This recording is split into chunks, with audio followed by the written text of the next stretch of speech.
If anybody wants to speak on the bill, there's a sign-up sheet right on the table up front. If anybody's wants to speak on the bill, if they wouldn't mind signing in, and we'll start in just a moment.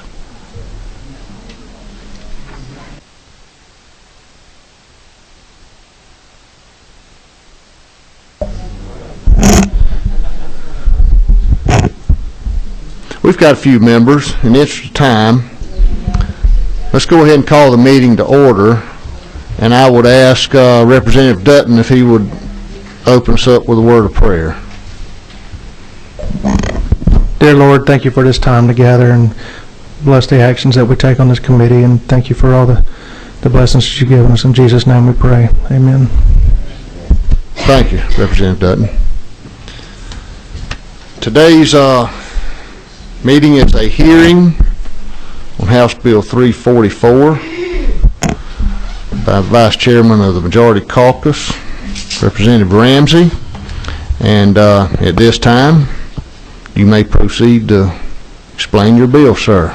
Thank you, Mr. Chairman. I bring before you House Bill 344, and this is an issue that we started talking about last year in a couple of other contexts, but I really view this as just a bill to close what I've described as a really bizarre anomaly in our law with respect to the law of foreclosure of real property in the state of Georgia.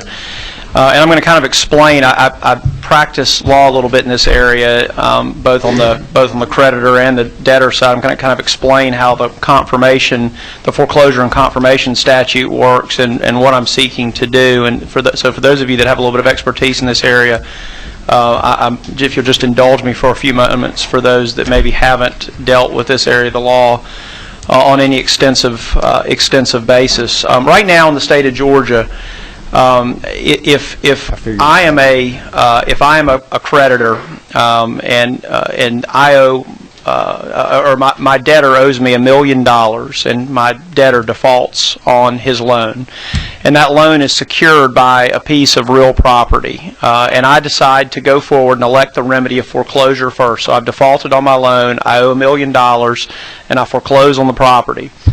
And I bid the property in for $500,000 because that's what I believe the collateral is worth at that point. So then you still have another $500,000 in deficiency that's owed between the value of the collateral and the debt.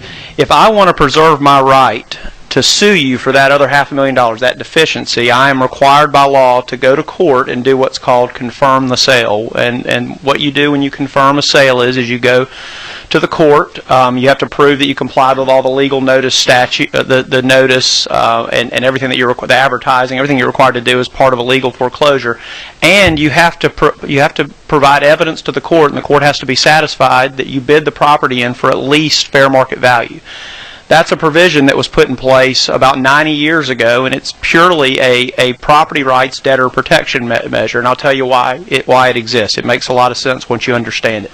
So the reason you have to prove that it's sold in for at least fair market value, because that's being set off against the debt. So if the property's worth $500,000, they can only sue you for $500,000. The creditor's not allowed to recover more than what makes them whole. $1 million makes them whole. So what could happen absent the confirmation, the fair market value requirement, is they could theoretically go in and bid it in for $200,000, even though it's worth $500,000. And then they've got an $800,000 recovery they can still sue you for, because they bid the property in for $200,000. And the property's actually worth $500,000.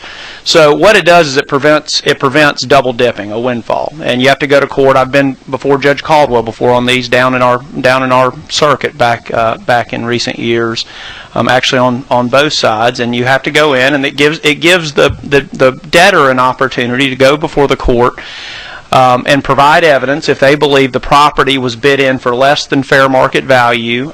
Provide appraisal evidence to contradict what the bank bid the property in for, and the judge gets to decide whether it meets the legal requirement to have been bid in for at least fair market value. And that's it's purely meant as a debtor protection, property rights protection measure, and it was put in place in the Great Depression again to prevent double recoveries.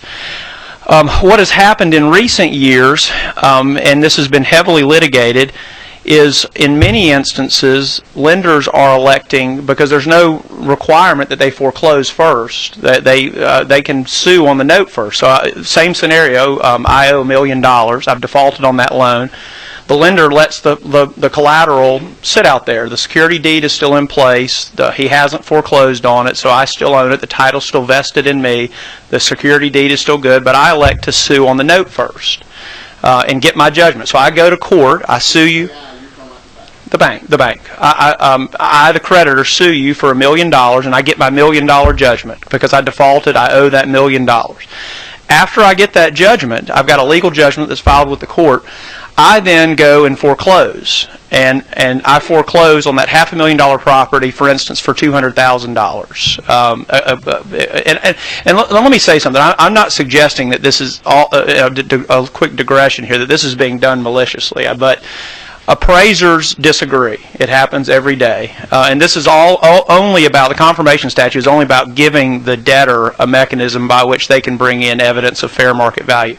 So back to when they sue first. So they get their judgment first, then they foreclose. There's no requirement to confirm the sale at that point if you already have your judgment, because the only reason you're confirming the sale in the first place is to preserve your right after you foreclose to go and sue and get that judgment. If you've obtained that judgment first and then foreclose, there's no requirement that you confirm the sale. So there's literally no mechanism by which a debtor can go in and contest that the property was or was not bid in for fair market value. So the same scenario, you've got your $1 million judgment.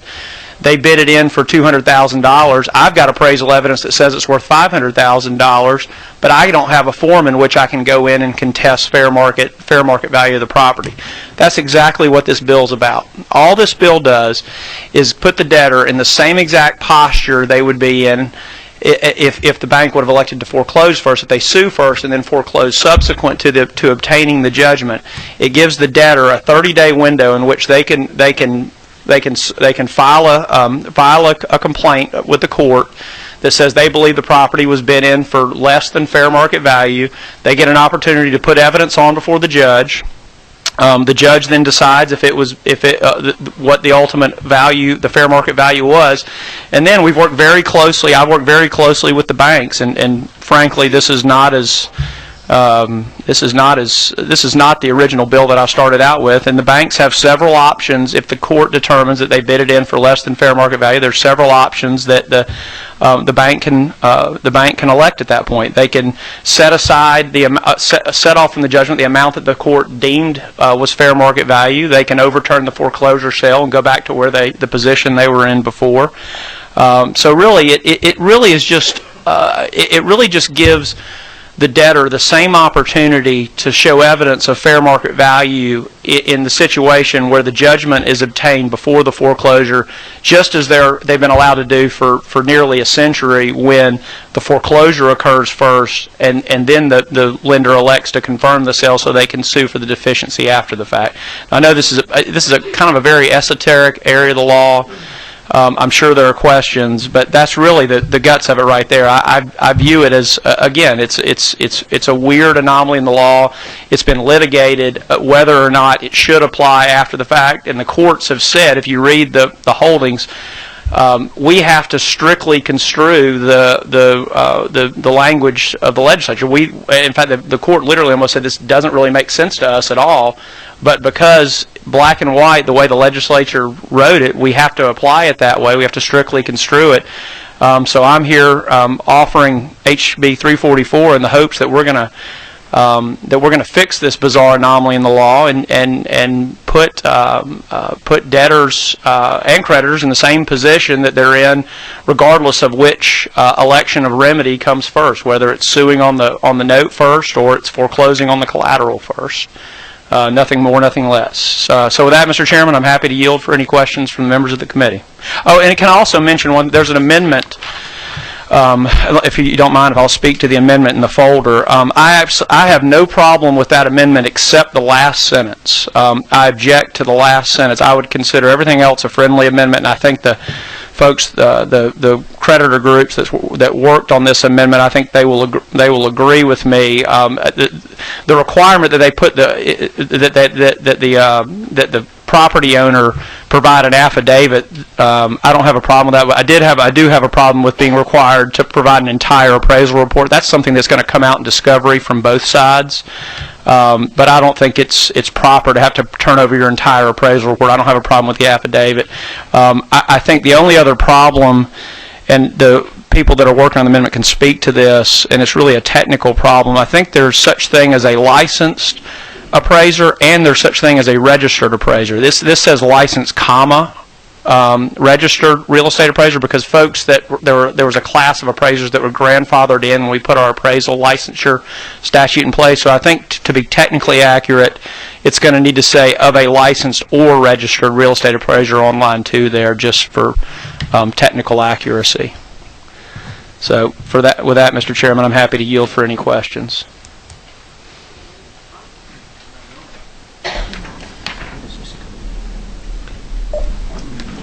Who's 27? I can't tell. Representative Frazier. Thank you, Mr. Chairman. Representative Ramsey, I wanted you to stop talking while I had my question in my head between the debtor, and the appraisee, and the appraiser. I just wanted you to...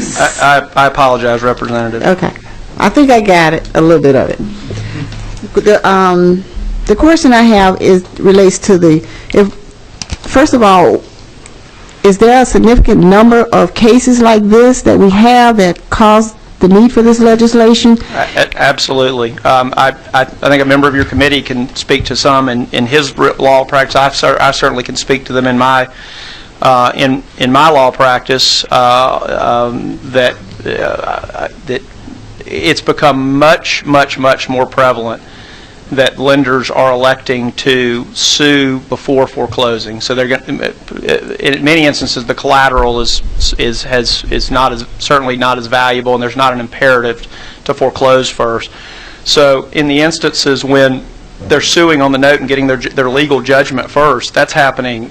That is extremely prevalent in the marketplace now, and that's what we're trying to address. Okay, but the question I have is, if we have appraisals that are appraising property with such differences, we might need to do an appraisal bill here. If it's $250,000, and then you saying another appraiser can appraise it for $500,000. I was using that for as an example. I know, but that's a big difference. Is it that big of a difference? I don't know that I've seen one that's that big of a difference, but certainly there are significant differences. I mean, the appraisals in the eye of the beholder, and if you get 10 appraisers, you're going to ultimately maybe get 10 different numbers. But I will say this: there is a problem that's a little bit inherent and embedded here. Is a lot of the appraisers that are doing the work for the banks. They do lots and lots of these appraisals, and they do exclusively bank work, and it's just human nature. You don't bite the hand that feeds you. I think it's perfectly reasonable. If there's a disagreement as to fair market value, that the property owner be given the same opportunity to hire their own appraiser, and to the extent there's a disagreement, that appraiser be given that property owner be given an opportunity to put on their own evidence as to fair market value. And I think this amendment also. We're not talking about $1 off. The amendment that's being added, which again I don't have a problem with, there has to be at least a 15% variance in the fair market value of the property before you can even bring one of these claims. So you can't just come in there and say, well, it's $2 off, you should overturn this foreclosure sale. This amendment would require there be at least a 15% difference in the property owner's appraisal and the lender's appraisal before you can even contest the propriety of the sale in that situation. Well, the only thing that I see here is that you're saying is that if I had an appraisal done, that the judgment will be for the bank. The bank appraisal is the one that they will look at first. So my appraisal, you're asking that I be able to submit an appraisal so that that I can. The bank is foreclosing oftentimes based on their appraisal, right? And they're required to bid it in for at least fair market value, right? And they're using an appraisal to form that baseline. So yeah, the bank's always going to come into this with an appraisal, so they know what to bid it in for.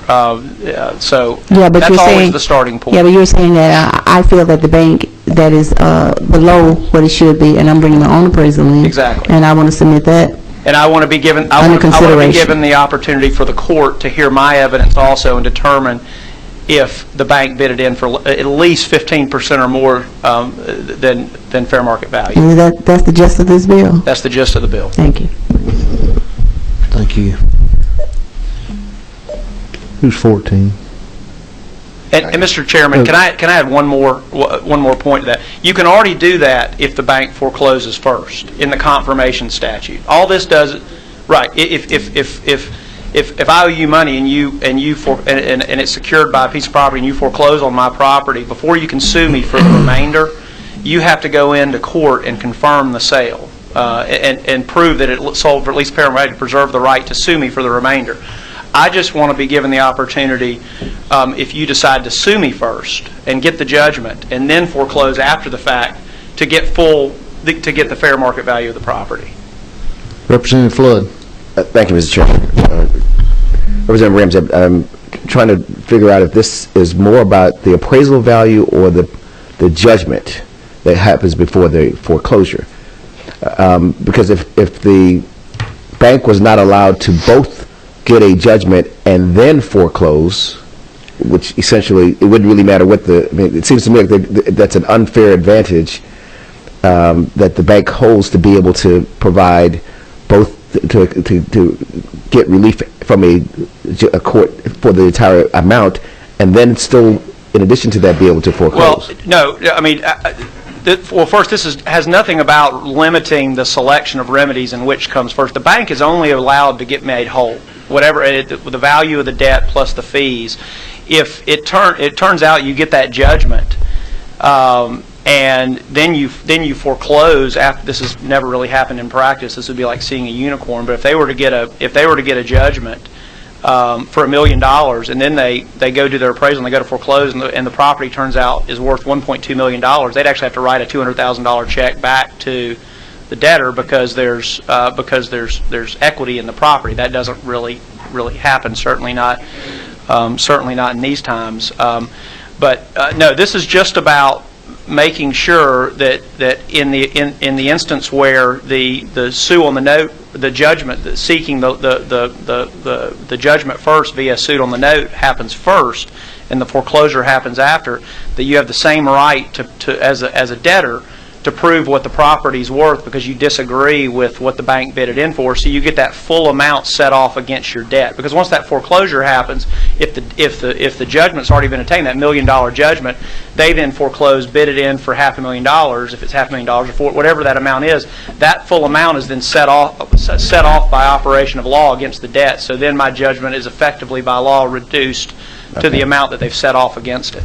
Thank you. Representative Strickland. Representative Ramsey, thank you for your leadership on this issue. And in my 3 long years of practicing law, I've made this argument against, in cases like this, probably at least 3 times already in my limited time. And it wasn't an argument I came up with. I stole it from someone else that used it previously at our firm before. So this is happening. This has become the routine practice because, as you stated, the property values are so low right now that there's little interest in going after the property first. They're sitting on the notes first and seeing what can be collected. Now, I've not personally witnessed anyone abusing this proceeding at all. I'm not saying that at all as far as the way it's currently written in the law, but this is how it's done, and we have the confirmation statute in place, I thought for a reason, but this is one way around it. If a bank did want to abuse this, or any creditor wanted to abuse this, they could simply go a different route and avoid the confirmation proceeding altogether. So I appreciate your leadership on this. My question on this potential amendment, I agree with you as far as trying to having to attach a full-blown appraisal to a complaint that can come out in discovery.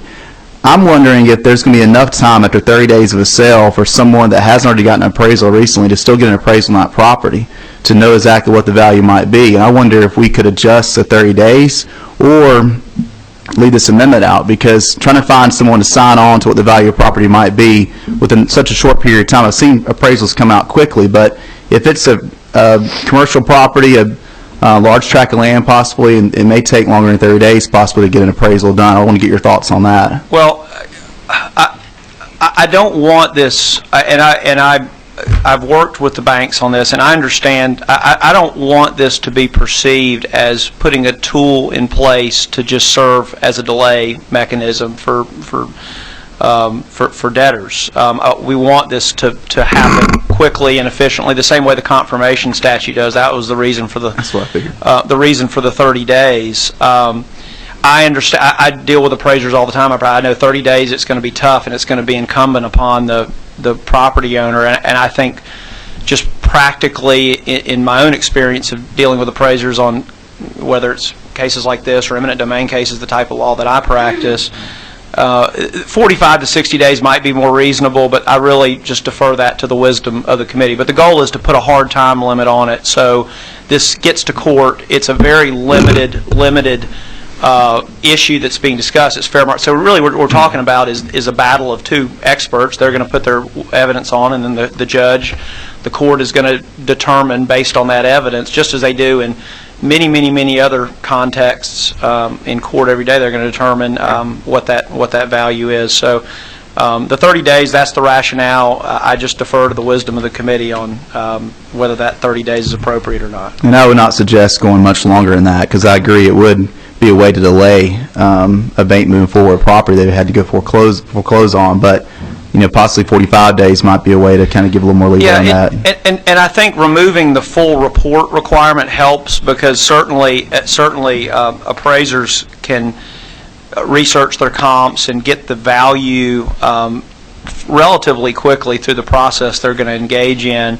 But bundling together the full-blown report can take time, can take additional time. So I think that helps removing that last sentence. I just have one last question. Do you recall, and I do not remember this exactly, but there was a concurring or dissenting opinion one by, I think it was a member of the Court of Appeals a few years ago, that directly addressed this. I think that there's been a number of opinions. I've got them all in a file at my law office. I should have brought them for members of the committee.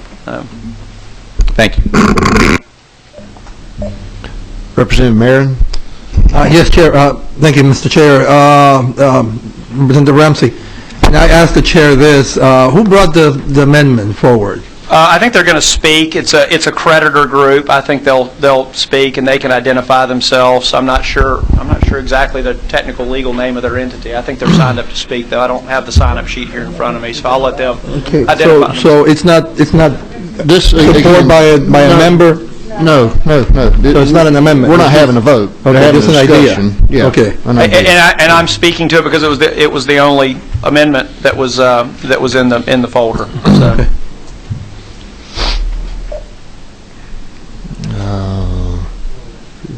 Okay.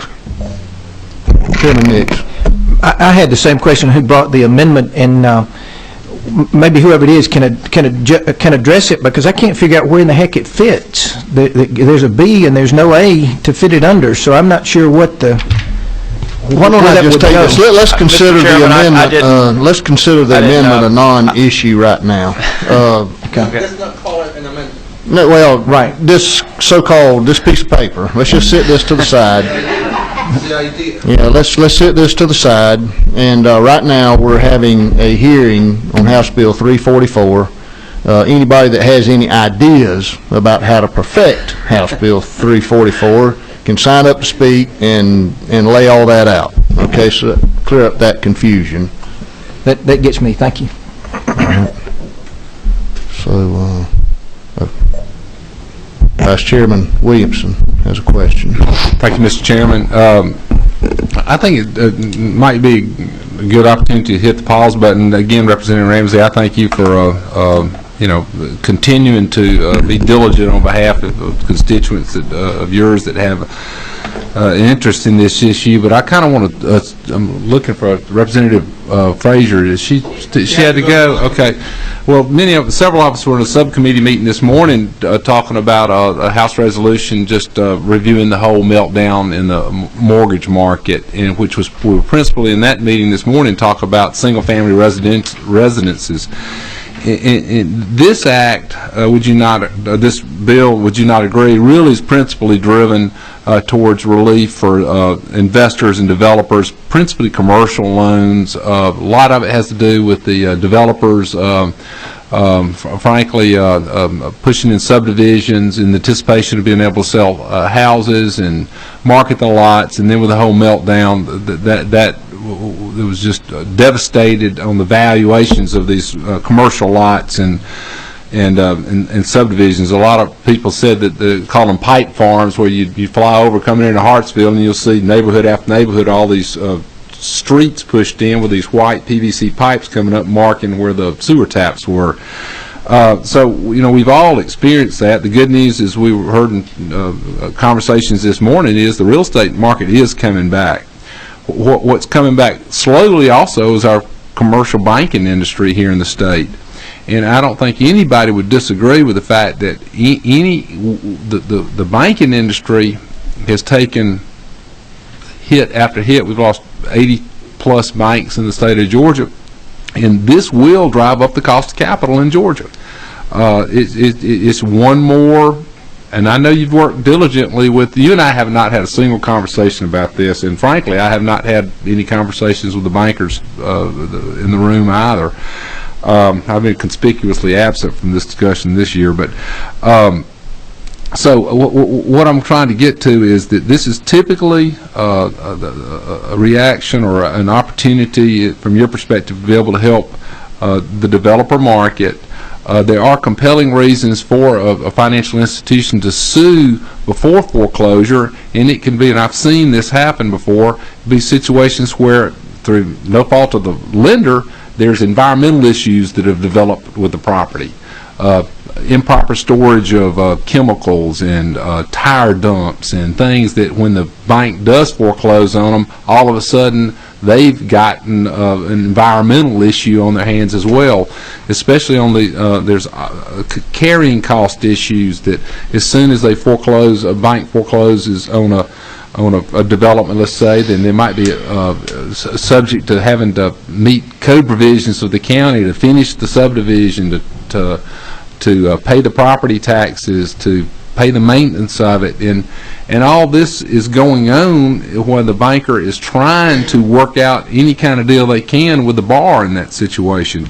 And kind of going into the appraisal discussion, what we had, frankly, there, as we discussed this morning as well, there's many months before any kind of actual foreclosure. There's many conversations and opportunities for the owner of the property to try to market any way they can and meet with the bankers in the middle on a valuation on the property. But when it hits the courthouse steps, there's a proper foreclosure process that goes through. There's plenty of advertising, there's plenty of time, and frankly, I don't know what better appraisal you can come with other than the fact that at the courthouse steps, anybody in the world can show up and buy this. It's pretty effective marketing, and I understand your perspective on it, but there's another side to the story too. Bankers aren't greedy, especially community bankers in Georgia. And let me also say I appreciate your diligence in representing your constituents and your interests as well here. Right. And several. I don't know if that was a question or not, but no, I just thought that's, and I apologize because that's more like testimony, and you're the one testifying to the committee. I apologize. I hope you're not suggesting that a foreclosure sale where I'm at my courthouse almost every Tuesday when they happen is actually a good indication of the value of the property. I mean, you never know when the lawyer is even going to show up, and I mean, I guess, yeah, the rabble that's sitting out there for 8 hours happens to show up and bid, but you don't even know when the lawyer, I mean, that's not a legitimate indication as to fair market value. Everything you just said, it has absolutely nothing to do with it. This has been an issue. I can show you cases from 30 years ago. This is just a silly anomaly in the law. It has, and you just suggested all the reasons why a bank sues first and forecloses later, I totally agree with you. There are many reasons to do it. I represent banks, and many times I recommend that they do that. This has nothing to do with that at all. This will not limit that at all, and it certainly won't drive up the cost of capital. This is about giving a debtor the same very limited opportunity to show what the value of a piece of property is in the scenario where the lender sues first and forecloses later, just as they get that opportunity when the lender forecloses first and sues later. It's just as simple as that. The value of the piece of property right now, in the instance where the lawsuit happens first and the foreclosure happens later, is 100% determined by the bank's appraiser. In the opposite scenario, where the foreclosure happens first, the borrower has an opportunity to bring an appraiser in and show a dissenting view. You certainly agree that appraisers can honestly disagree about the fair market value of the property, then the court becomes the referee.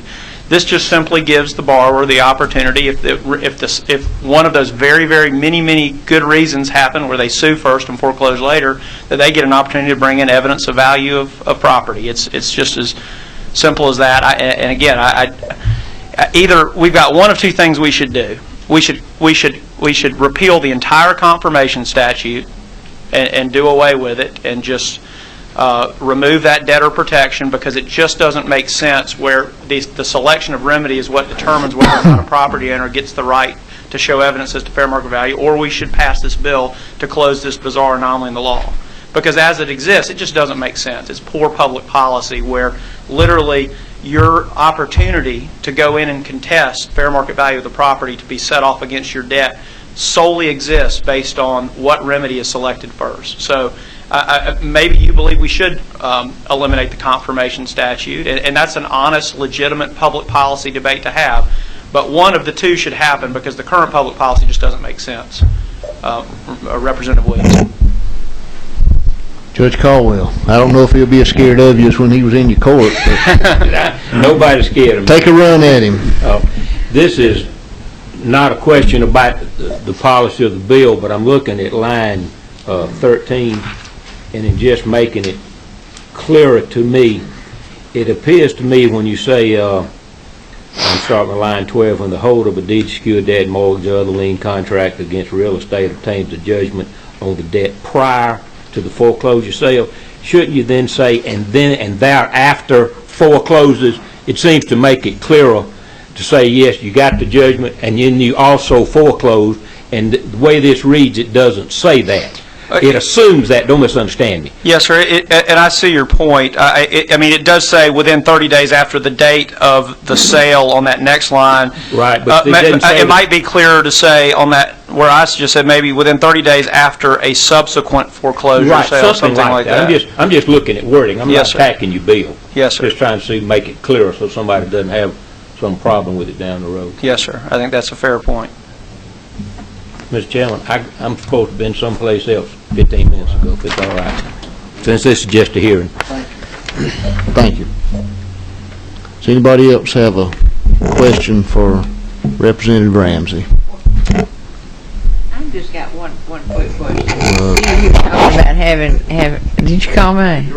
Okay. You were talking about having a lot of people setting the value of the property by the sale, and I don't know if it's just at in my county, but I don't know if you've ever been to any of those sales on Tuesday. You don't know what time they're going to come. You could sit up there all day. I think that's exactly and right. I think that somewhere in the law we ought to set a time for them to have the sale, and we'd have more participation. I think there are a lot of issues in the law of foreclosure. I'm trying to deal with a very limited one here, but I think that's a very good point, and I don't disagree with that at all. And I wish we could do it. If we're going to pass, if we ever pass something like this, we'd put a time they have to have the sale.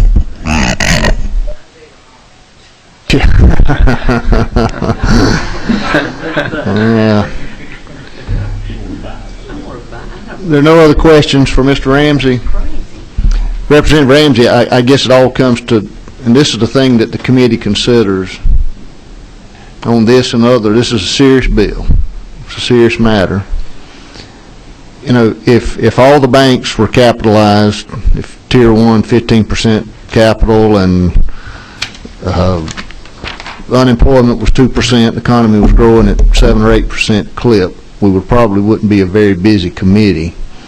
And the question always comes to me is, today's solutions seem to be tomorrow's trouble down here, and the thing I want to get at is, are we going to, what is your response to this? Is I heard you say earlier that this was an issue 30 years ago.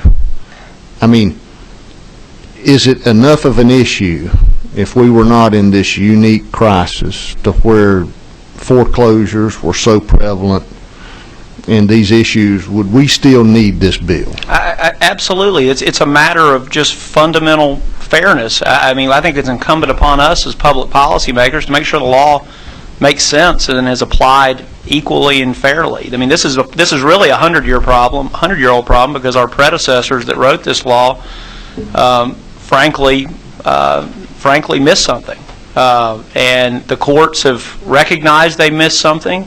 It's been litigated over many, many years. I think it absolutely is something that we should fix now. I hope we're coming out of the situation we've been in the last 4 or 5 years, and I would love for us to fix this and it never become operable, because the days of rampant foreclosures are over, because that's good for the state of Georgia. But this is something in the law that just doesn't make sense. It frankly offends my personal notion of just fairness and common sense in the law, and I think it's incumbent upon us to, when opportunities arise, to make things fair and equitable, and that's exactly what this does. It just common sense. That's what this is about. And like I said, if we need to have a debate on repealing the confirmation statute, I think that's the alternative to this, because the current system is just it just doesn't make sense. You could probably get some agreement on that. I think there's probably some shaking of heads behind that. They might like that idea more than you'd like. Okay. Thank you. Thank you, Mr. Vice Chairman Ramsey. Good job.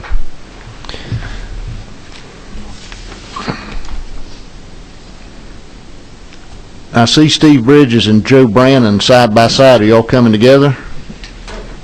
All right. I didn't know if you were coming up here with Steve to keep him out of an assault. All right. Yeah, I saw your names together. I mean, I thought y'all maybe were going to come as a team. I signed up first, so I didn't realize that Joe would put his name out beside me. Yeah. All right. Tell everybody who you are. I know everybody knows, but for the audience and I'm Steve for the Bridges, cameras. and I represent the Community Bankers Association of Georgia. And we have members all over the state of Georgia, approximately 200 community banks scattered across the state of Georgia.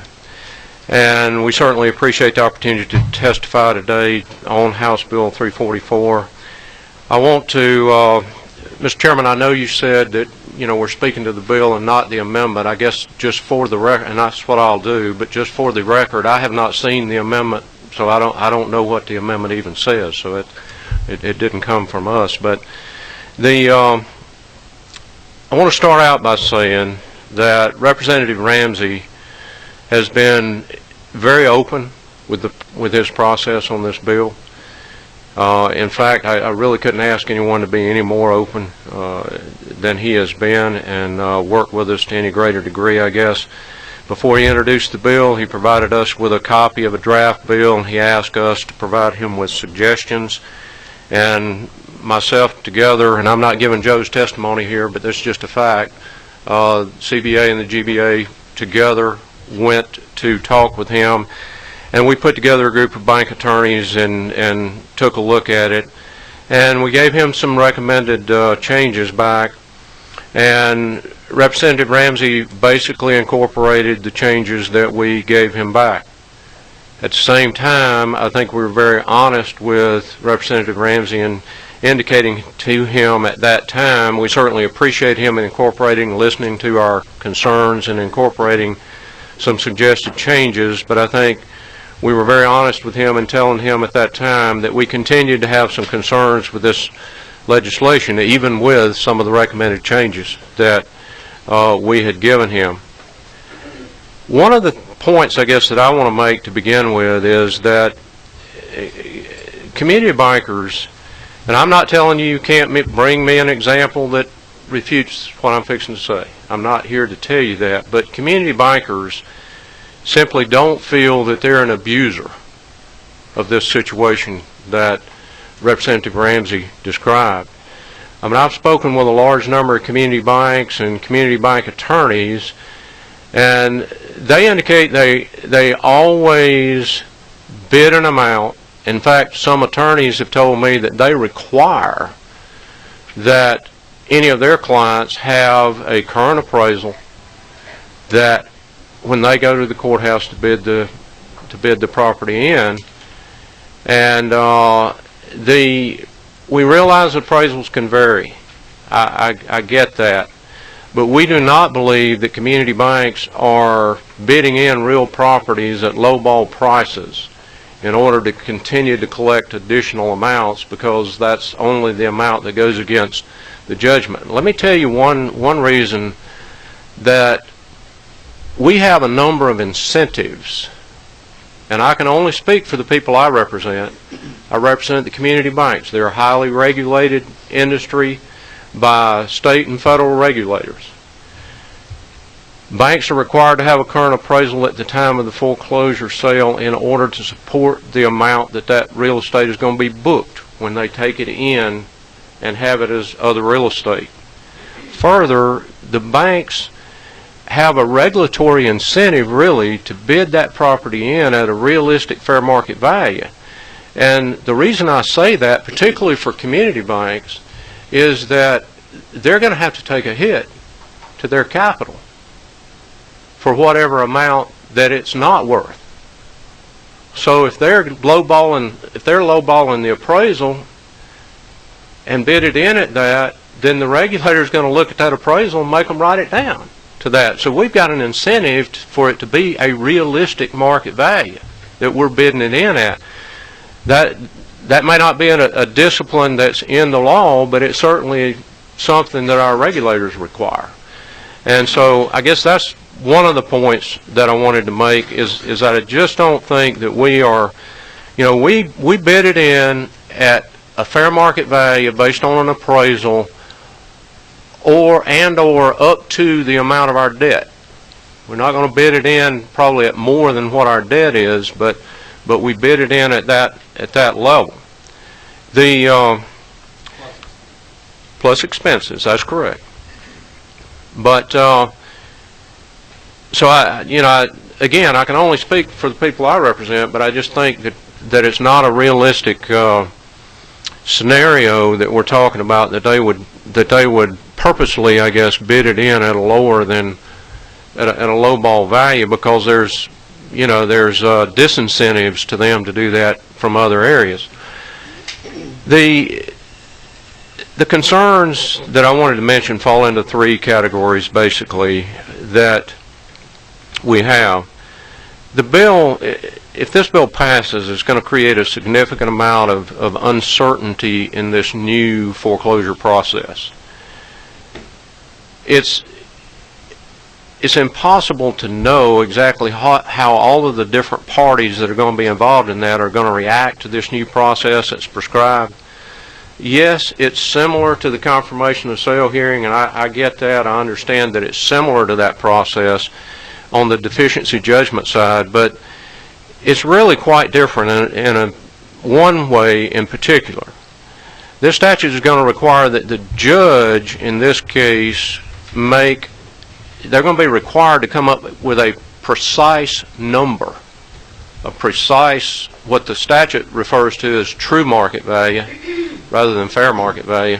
That comes from the deficiency judgment side. It already says true market value. That's not so in the confirmation of sale hearing situation.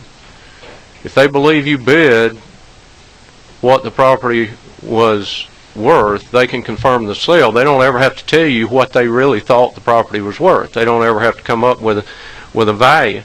And I think this changes the dynamics of the process pretty significantly. And there's really no way that all that's, we're going to know how all that stuff shakes out. And you'll have to forgive my guys, but therein lies the uncertainty. And they've dealt with more uncertainty than they cared to deal with over the last 4 or 5 years. And quite honestly, that's one of their concerns, is that, this is kind of shooting in the dark. We don't know exactly where that would fall out. And it does, secondly, it does reduce the flexibility that a community bank now has in regard to the way you go about collecting. And I'll have to tell you that attorneys were advising here 2 or 3 years ago, attorneys were advising a lot of the community banks to sue on the note first fairly regularly. Quite honestly, in today's world, I've had a number of community banks come back to me and say, look, I've stopped doing that. I'm foreclosing first because there's too many ways that we can be delayed in the process if you sue on the note first. And it's taken me too long to bring this thing to a conclusion, so I'm going back to foreclosing first. So I think this thing does ebb and flow a bit, which is, I think, is what the chairman was asking the question earlier, as to whether or not this would be as big a deal if we didn't have some of the crisis that we've been through and so forth. I think clearly it does ebb and flow with some of that. And thirdly, if this bill passes, it's going to significantly increase the cost of totally completing the foreclosure process. First of all, it will delay the process, and there's cost associated with just delaying the process. That may be soft cost, but there's also an actual increased hard cost associated with this. And I think it's probably, if you look at what the costs are going to be for if you went and foreclosed first and then went to the confirmation hearing, the costs are going to be somewhat similar to that, I'm assuming. But those costs are not insignificant. They vary a lot, but the discussions I've had with community bankers and attorneys indicate that those costs range anywhere from less than $10,000 up to as much as $20,000 or $25,000 to go through that confirmation hearing. Now, that depends on whether you're hiring an Atlanta lawyer or a country lawyer, whether or not how combative the borrower is in regard to that process, how many hoops they may make you jump through from a legal standpoint. But those are the numbers. All I can do is tell you the numbers that I was given, and that's what I've been told by the bankers and the bank attorneys. So any way you look at it, with those kind of numbers, even on the low side, it's a fairly significant amount of money that it's going to increase the cost. And I guess this speaks to the point that I guess Vice Chairman Williamson was making. I can't quantify it exactly how much this will increase the cost of credit, but if you increase the cost associated with foreclosure, that cost is going to be passed on to the borrowers at some point in time. Or perhaps, I think most of the time in community banks it'd be passed on the loan side, but I guess in theory you could pass it on by raising fees on the deposit side or whatever. But it's going to be passed on to the consumers and the small business people in the state one way or the other. Again, I can't quantify that for you, but in closing, I do want to thank the author of this bill. Again, I want to emphasize the openness of the process and that he did work with us extremely openly on this, and I very much appreciate him including the issues that we brought to his attention. But I hope you will consider the concerns that I have brought forth as you continue your deliberations on this bill. Thank you, Mr. Bridges. Mr. Brandon, did you want to make a comment? Very briefly. Steve covered it well. We also, I'm Joe Brandon with the Georgia Bankers Association. Thank you for letting us appear before you again today. I want to reiterate what Steve Bridges just said about Representative Ramsey. He's been totally open with us, clear about the process. We have provided as best information as we can to help him with the idea he has. We have never been before your committee opposing fairness, and I think that's where he's coming from on this, and we appreciate that. The only thing we ask is that if you do pass this, please get it right. This is a substantial, this is the largest change in foreclosure process in my 33 years representing the banking industry before this General Assembly. So please get it right. After we made some recommendations to Representative Ramsey and the bill was introduced, we've shared it with over 100 bank lawyers around the state. We're already getting recommendations for just efficiency in it. For example, one of the issues that one bank lawyer in a small town down in southwest Georgia suggested already, don't file a new motion, just amend the motion that is already there, so that the courts don't have to deal with an entire new motion. Things like that I don't understand the details. Representative Strickland, who practices in this area, probably understands it quite well, but those are the kind of things that I think as you're looking at this legislation, we just ask that you please get it right. On the appraisal issue, appraisals have been complicated at best. We have had many unfortunate conversations with appraisers and with borrowers because the numbers just don't come back that we think something's worth. I just came from the Federal Reserve Bank of Atlanta. They were having an all-day session on the future of banking, and they had a fellow from the Appraisal Institute talking about the types of appraisals that are out there, and he was talking about appraisals for liquidation value, and that's probably what a bank would look at as they're looking at a piece of property. They're not looking at it as an ongoing manager of a piece of property. They're looking at what that liquidation value is when they bring it back into their portfolio. But as appraisals have gotten better, as the training has gotten better for appraisers, we're told that only a third of the appraisers are actually licensed by the Appraisal Institute. So there's a whole lot more work that it was mentioned earlier on. This ought to be an appraiser issue. I hope you will look at that because that has some merit. And the last thing we talked about, Representative Strickland, you raised the issue of the 30 days. And Representative Ramsey and we've talked a lot about that. That is a fairly short period of time, and we understand that. But it does, that to have it short does eliminate some of the uncertainty. For example, at the foreclosure sale, what if the bank didn't buy it in, the lender didn't buy it in, and I'm a citizen, I bought it? Do I go ahead and do remediation? Do I go ahead and protect the property? Do I go ahead and begin keeping it using it as my own, or do I always have to wait 30 days until I know the original owner of the property has not filed an action? So I think having 30 days does give some certainty. Just wanted to mention that. So it is a complicated process. It is something that we do urge caution on pursuing unless you can absolutely get it right. And we can't say that we won't come back if you do pass something this year, that we won't be back here next year asking you to make it a little better, or the process better. So with that, thank you, Mr. Chairman, for letting me have a few comments.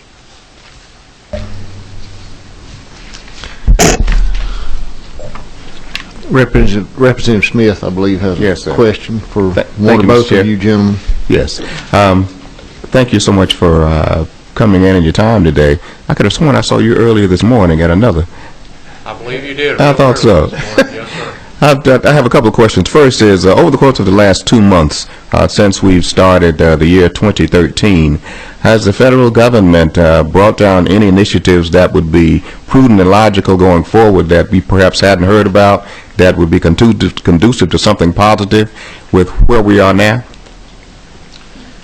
Well, you answer that one.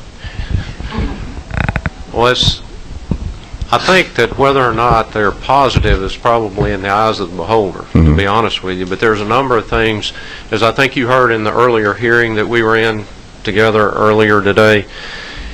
Now, I don't know that it speaks to these types of things we're talking about here, because I think mostly, as came out earlier, this is probably dealing with mostly commercial properties. But I think what you may be referring to are the comments that were made in the previous hearing about the Consumer Financial Protection Bureau, CFPB, has recently issued some rules that relate to residential foreclosures. And as we understand those rules, and again, they're very new, and everybody's still studying them to try to make sure they understand what they do mean. But as of January 1st, I believe it is, of 14 next year, you will have to wait 120 days, regardless of what Georgia law says. In other words, you can forget about anything that's on the books here in Georgia. You'll have to wait 120 days before you can begin foreclosure process. But I don't know that that has a lot to do with the issues that this bill is talking about. That is definitely something that's come down very recently. I assume that's what you were referring to, but I'm not sure. Yeah, I just want to get a point of clarity on that. The last question, as this bill is written, are you all proponents for passage of this bill? I see you're letting me answer that one too, right? We're not here to oppose it. We're not here to oppose it. I think from my perspective, I think you heard the way I expressed it We love our friends. Very carefully, that we have those concerns that I raised to you, and I'm not sure there's any way to totally alleviate all of those concerns, but, I'm not here to vehemently oppose it either. Thank you. Thank you, gentlemen.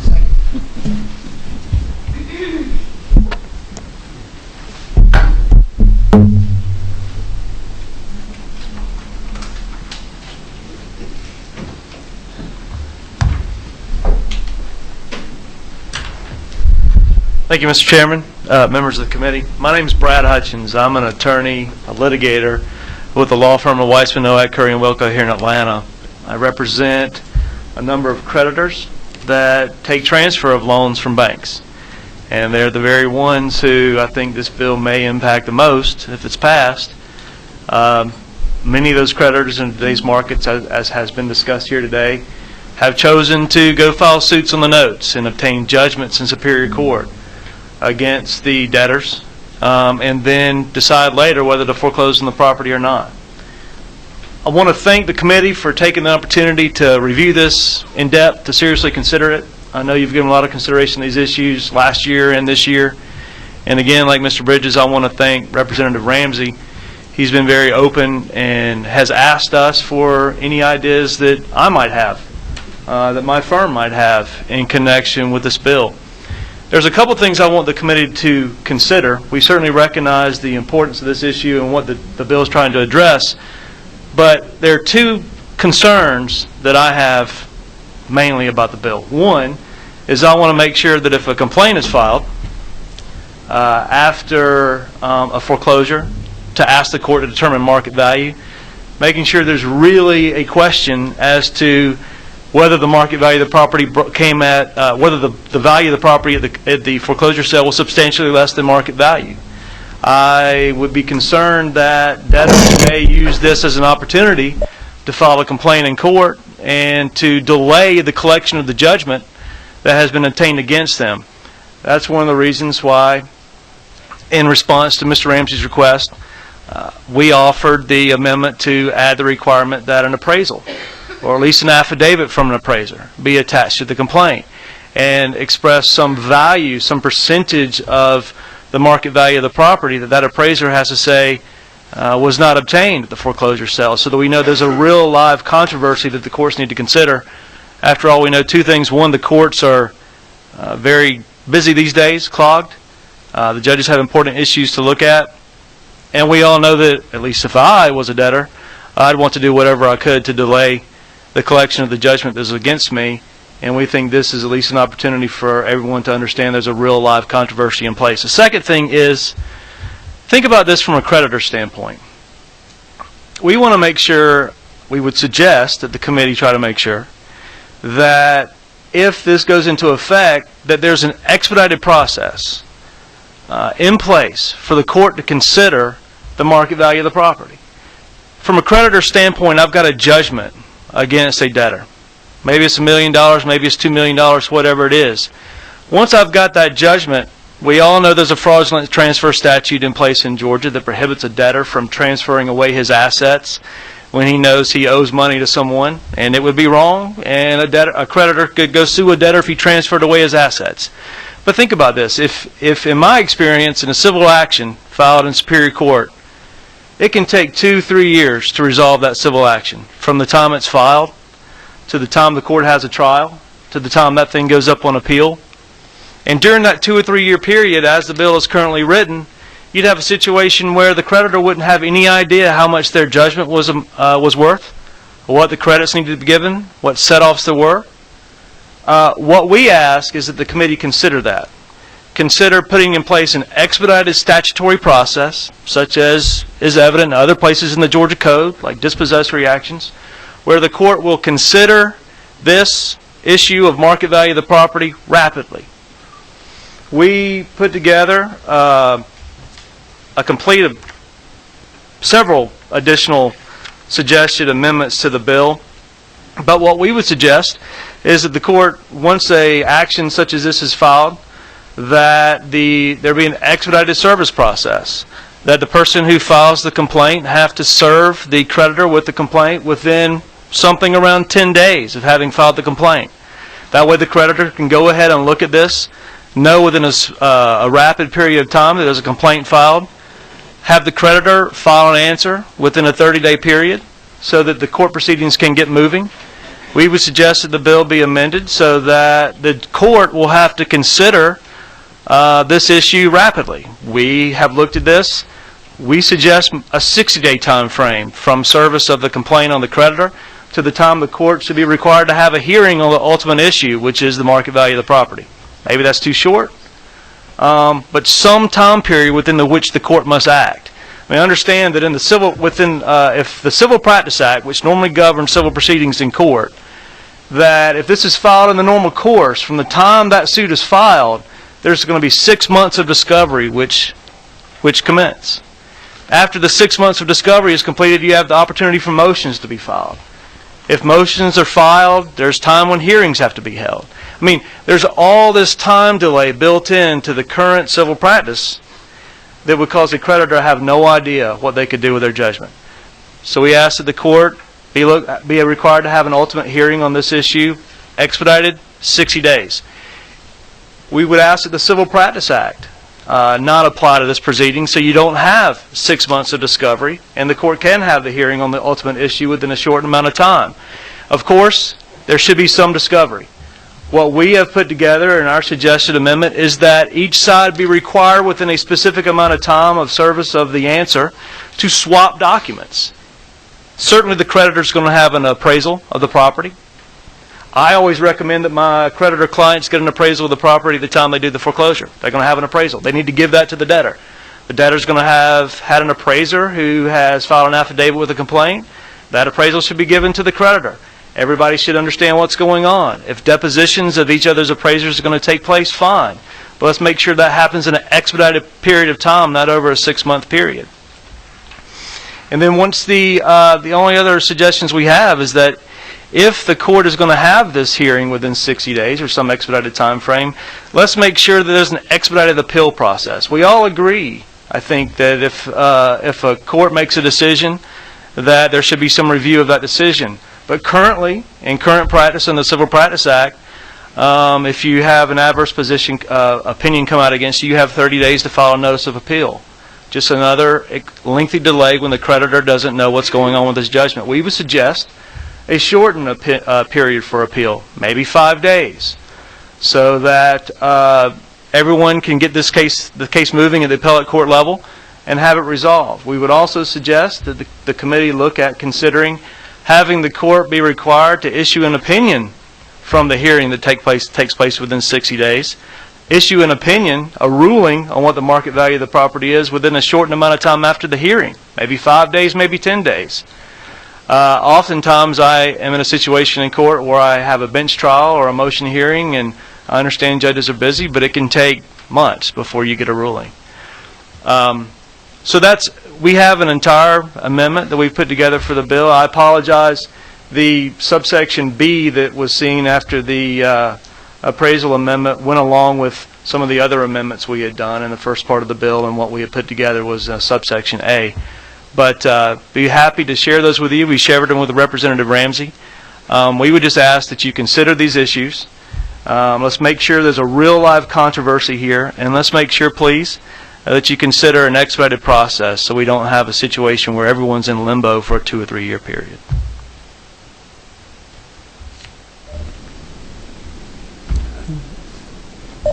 Chairman Houston, did you have a question? He said something that sort of caught my attention.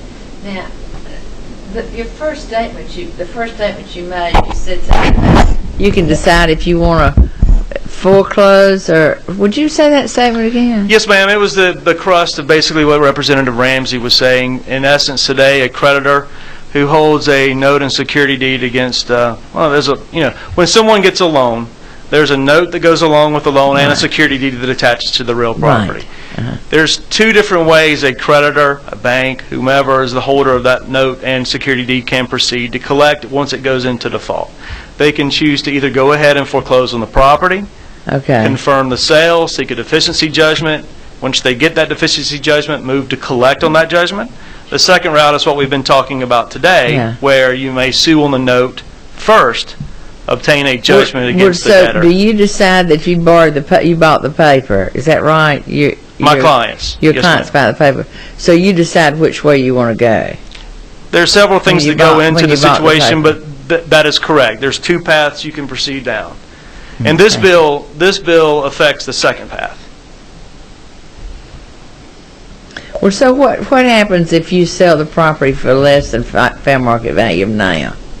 What happens if you sell it for less than fair market value now? And don't tell me just sell another courthouse square is the way you get the best price. No. I mean, look, when I'm representing my clients, it is important to me to make sure that the property sold on the courthouse steps is sold for what approximates market value of the property. Now, I don't know what market value of property really is in today's world, to be honest with you. I don't know that like Representative Ramsey said, you get 10 appraisers in a room, you're going to get 10 different opinions on market value.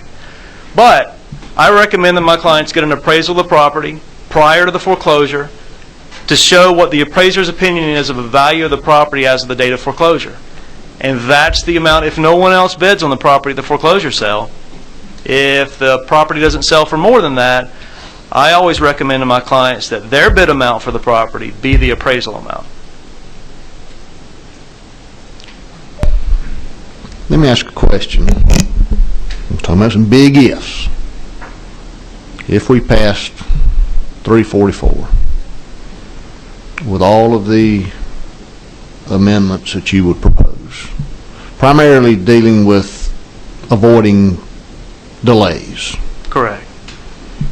Is it your experience and your practice that even though we included those safeguards against unnecessary delays so that you have expedited 5-day discovery, and can the courts accommodate this abbreviated, I mean, we can say it, but as Judge Caldwell would say, he'll hear it when he, I mean, what is your thoughts there? Mr. Chairman.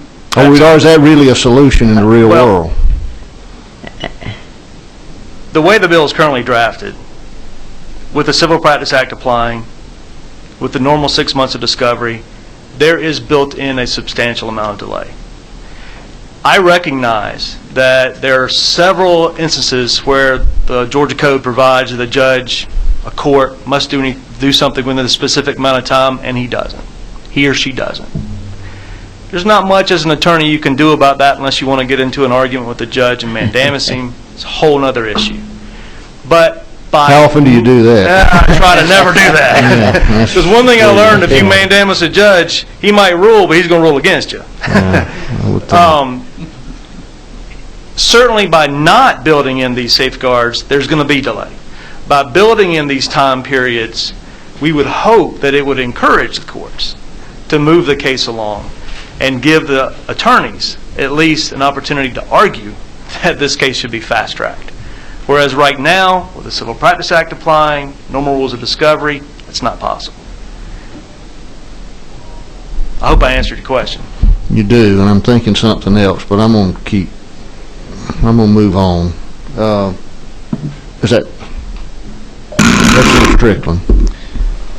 And that delay you're talking about wouldn't happen, though, if your clients simply foreclosed before they went and sued right now under the law, correct? That's correct. And they'd go through a confirmation proceeding at that point instead. That's correct.